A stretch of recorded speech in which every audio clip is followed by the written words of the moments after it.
I found this note nailed onto a tree on my front lawn. I really don't know how to describe it. I'll just let you read it yourself. I saw you today. It was your birthday.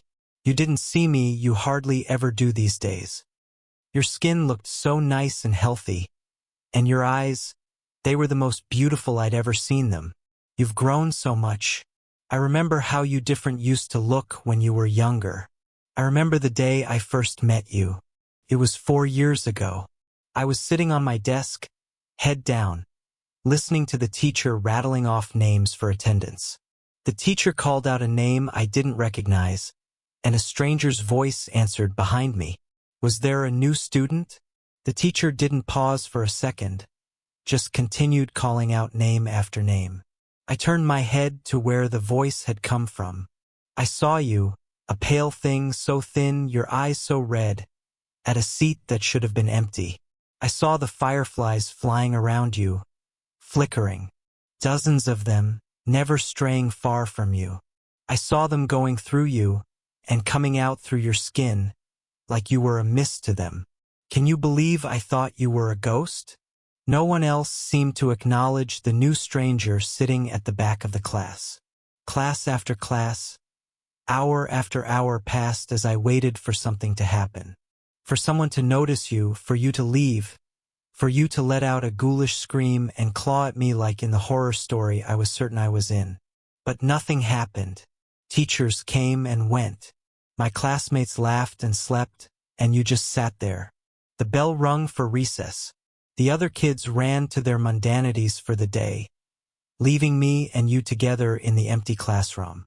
You stood up and pulled a chair from the desk next to you, making it face your desk. You turned your head to me and spoke. Well, you're slow today. Come on. Ask me your questions. I don't know why I didn't run away screaming at that moment.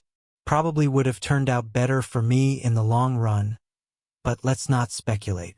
I guess at that point in my life I was pretty bloody lonely. I figured there was only a 50-50 chance you'd eat me, and the other 50 was that someone wanted to talk with me. Kid priorities don't make sense to me either these days. So I went along with the flow. I walked over to your desk, sat down on the chair you pulled for me, and asked my question. What were you? You told me you didn't know. You said that once you were a child, just like me, with parents and friends. You used to go to the same schools as me. Then one day, one ordinary day, when you were 10, you just woke up and you were like this, covered in fireflies, and no one could remember you the moment they concentrated on anything else. No one, not even your parents. You told me of how I'd notice you every day, how I'd think of you until recess every day, how I'd come to you every day, how we would talk every day, how we would meet for the first time every day for the last 3 years, about how I'd forget the instant I walked out of the room, how everyone would forget you, how the fireflies would make them, how for the last 3 years you'd been alone. Your story was very hard to believe. So I didn't. I asked what reality prank show I was on. You looked, well, unimpressed, and asked me to continue telling my story. I was caught off guard by the non sequitur. You said last time I was here, I was telling you a story, a horror story about a haunted house. As you detailed the story, goosebumps prickled my skin. It was a story I'd been making up in my head. A story I hadn't told anyone yet. At that moment, a million reactions were open to me, all simultaneously adequate and inadequate. But the only thing that seemed proper was to finish the story for you. So I did. Halfway through, you interrupted me to ask if my mother HD recovered from her sickness yet. I had to shake my head, a bit ashamed at the fact that I shared this private matter to a stranger. The story ended a few minutes before recess. My next class was in another room. You told me to go. Your steadiness took me back.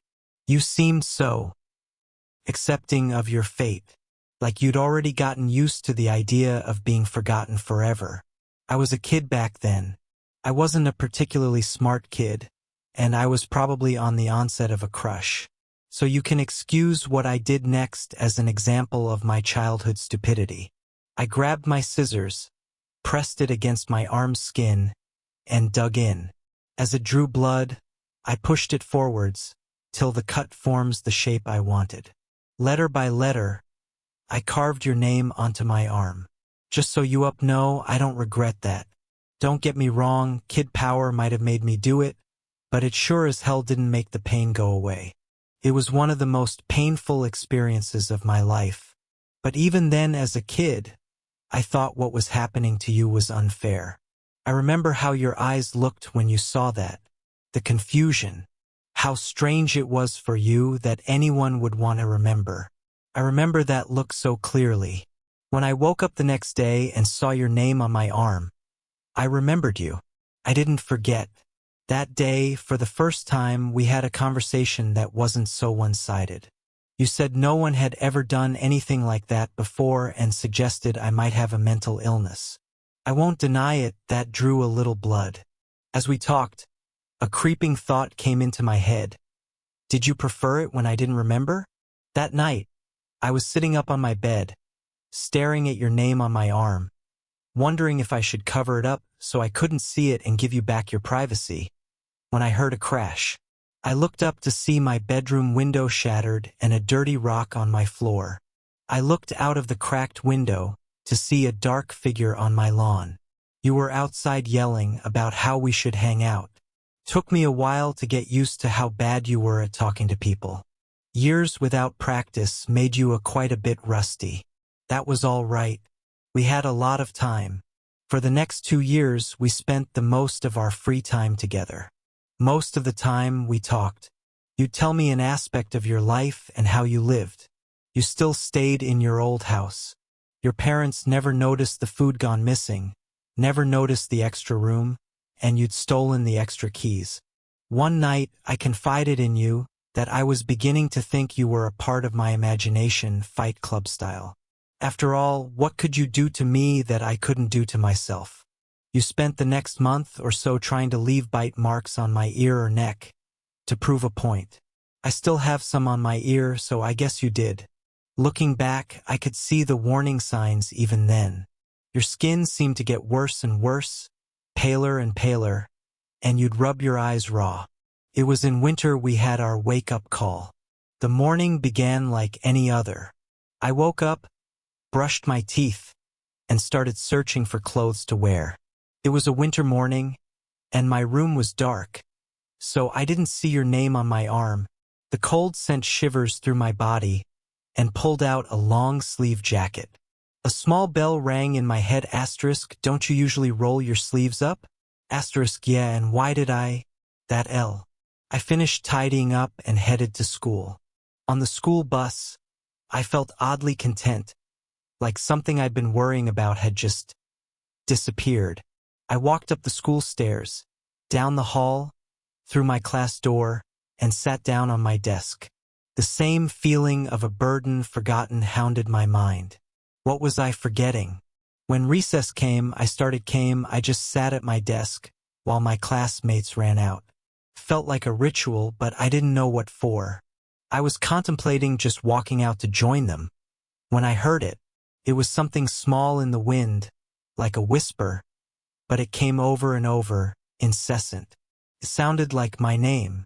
I knew this was strange, that this was worth my attention, but I felt oddly calm. Everything would be all right, everything would be fine, just ignore it. I sat there on my desk, my mind a war zone between two conflicting, contradictory voices, when I felt a force tugging on my sleeve. The moment I noticed this, my jacket sleeve tore open. I saw your name on my arm, and then your hand that had ripped my jacket open. You'd been yelling at me for over 20 minutes. I think that was the moment we realized how on edge our friendship really was. One accident away from complete erasure. We spent the most of the next year in the town library together, trying to find out what the fireflies were. It wasn't really a problem for me. Because of my mother's treatment, my family couldn't afford to go on any trips, and our house didn't have heating anymore, so I was happy to spend my time with you. Trying to find information was a puzzle in and of itself. After all, How would I read about people I couldn't remember, and how would you find out who was special when no one could even remember enough about them to record them? We found out old family trees and records. Individually, we'd write down the name of everyone in the book on 2 lists, and then we would compare. The names I hadn't remembered to write down but you had would become the focus. They were the names who were under the curse of the fireflies. We compiled a list of suspicious books. Books we thought could help us because they were written by or were about the people we were searching for. I'd read the books with the list of names side by side, reading it again for every page of the book. You'd sure the internet on the library computers for articles about the people. Our search would lead us to the first glimpse we got of what was really happening to you. It was late at night when you found the picture. I was a bit drowsy at that time, and almost about to nod off when I heard a sharp intake of breath. I turned to see you standing up, pointing at the screen. I didn't see anything. Well, anything noteworthy. On the screen was a picture of a clearing somewhere in the woods.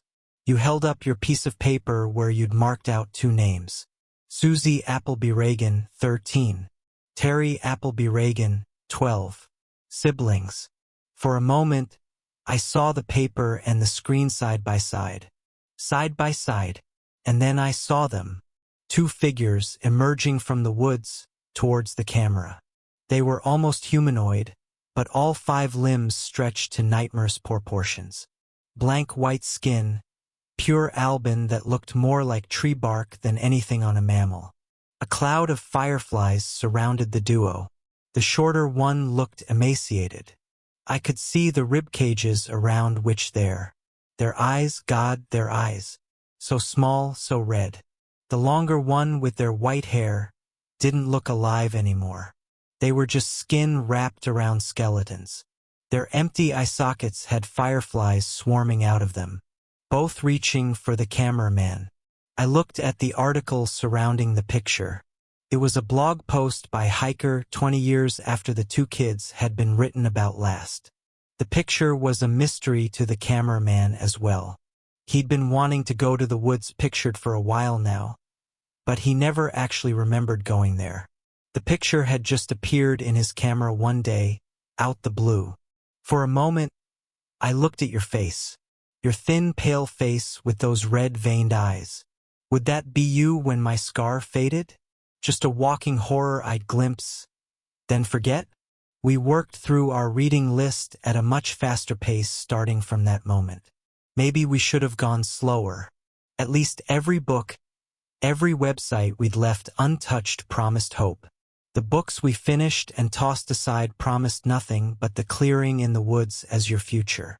And we tossed aside a lot of books. I believe I tore through 3/4 of my reading list before I stumbled across the journal. Oh God, that horrible, horrible journal.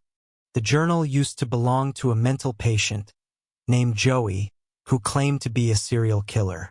He was locked up in an asylum when the police discovered his supposed victims never existed.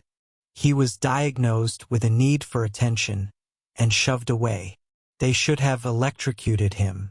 They should have fried him until his flesh melted and his hair burned.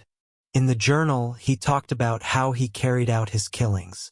He knew things, bizarre and disturbing things no one else knew. He knew of strange creatures that lived in the woods. Of them, his favorite were the fireflies. I'm not going to tell you how he summoned these things. I trust you more than anyone. But a thing like this belongs to the ground more than it ever will to the human mind. It's sufficient enough to know that these things were not fireflies. Joey would start his ritual by taking a kid. Any kid, anyone he'd liked. He could take them at any time, the dead of night in their own homes, or in broad daylight on their front yards. It didn't matter if he was seen. He'd take them to his house and drag them to a room. Usually an Amber Alert came up around now. He didn't care. Like I said, it wouldn't matter soon. He'd drag them to a special room in his house. Here the fireflies would come and latch onto them. Now, nobody was searching for the kids. Not the police, not the parents. Nobody. From then on, he could do whatever he wanted to the kid. He'd get bored of them after a day or two, after the child had broken. And then the kid would go too. Hacksaw, kitchen knife, anything would work. He detailed a large pit of bodies he kept in the woods, swarming with the bugs. I guess he got bored of that too one day, so one day he went right to the police station and turned himself in. Not of guilt, no, he just wanted someone to know about the stuff he was doing. Sick fuck. Oh, don't get the wrong idea. He never stopped killing kids. The asylum doors didn't stop him from doing what he liked. It just made him improvise. He made a new way. He modified the flies so they could survive without a host, just in a dormant state. When a child, he specified the age, would approach the swarm, it would latch on and begin its effect. Over the years, the child would warp horribly into the things we saw in the woods. I wish I could hate him in peace. I wish I could say the world owed him nothing. But that wouldn't be true. He detailed a way out. On the final page was an exact explanation on how to get rid of the fireflies. You must have seen something in my face. At that moment you asked if had I found anything. I said no and closed the book. A few minutes later, you shut down the computer. You picked up the last book and went through it yourself. When you reached the end cover, you tossed it aside. I asked what we should do now. You said it was all right. I could go home. We'd talk about it in the morning. I stood up and walked past the shelves of books. I headed for the library entrance, but stopped right outside the door and waited. I waited until I heard the sniffling sounds. I sneaked back to our table, where you were quietly sobbing. You had your head in your hands. I sat back down as you raised your eyes to me. You said you wished you'd never met me. How happy you were when you had nothing to lose. How I ruined your life. You'd never really gotten better at talking to people. That was the worst love confession I'd ever heard. I remember how we kissed that night. I remember your hands gripping my hair. I remember that kiss. I wish it could have been just a kiss. I'm sorry I ruined that moment. When my arms were around you, I was close enough to steal a firefly without you noticing. I remember holding the fireflies in my hand. I remember how it struggled until it didn't, until it was a part of me. The fireflies shifted. They came over me and left you. I remember the familiar look in your eyes, the confusion. I never wanted to see that confusion in your eyes again. You deserve to be loved and you deserve to know that. I wasn't really living anyway. You reached for me. I pulled away as the last lights of recognition faded from your eyes. And then you were just staring at a stranger, walking away into a crowd of strangers. That was a year ago. You've gotten so much better since then. You have so many friends now. So many people at your birthday party. You also look so much healthier. I haven't been as fortunate. My skin's gotten a lot paler, and my eyes hurt all the time now. I couldn't go to school like you did all those years. I haven't wasted my time though. I found Joey's pit. The bodies, there were so many bodies. There's a grave for those children now. Without me, my mom could afford her surgery. She looked so happy. Just yesterday, I saw her playing with my baby brother. I saw you crying yesterday. You were with your friends, laughing. For a brief moment, your eyes met mine, and then they were so wet. I think I'm going away. For good, I think. You're not going to be happy if I stick around. I'm so happy I met you, even if you don't remember me. Note end. Sometimes I go through depressive episodes. I feel so lonely, even with my friends. I don't know what's going through my head during these times, and sometimes I'd end up in a bathtub, a knife in my hands and my wrists bleeding. Up till now, I thought I was cutting my wrists. I wasn't. The cuts, they're letters. I've been carving a name onto my arm.